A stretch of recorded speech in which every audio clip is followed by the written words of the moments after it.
Welcome to Not Milk Never Milk. Subscribe if you're lactose intolerant. You start by signing into your school Teams account. Make sure your profile shows your proper name so the teacher recognizes you. Once signed in, test camera and microphone in settings. Check audio using the device settings menu and pick the clearer speaker and mic. If possible, connect to wired or 5 GHz Wi-Fi to reduce lag.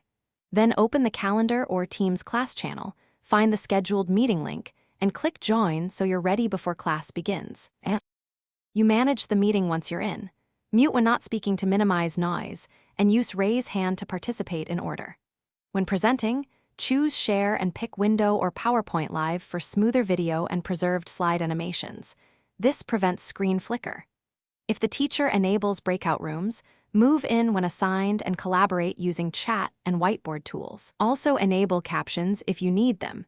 This helps follow complex discussion and support. You wrap up by stopping any screen share and checking the chat or files tab for homework and recordings. Download what you need before leaving. Make sure the teacher posted attendance or assignments in the class team so nothing is missed. If audio or video fails, first restart Teams or refresh the browser tab, clear the app cache, and retry camera permissions. If issues persist, switch to the Teams web app or contact your school IT for account or network support. Thanks for watching. If this was helpful, leave a like and consider subscribing. See you next time.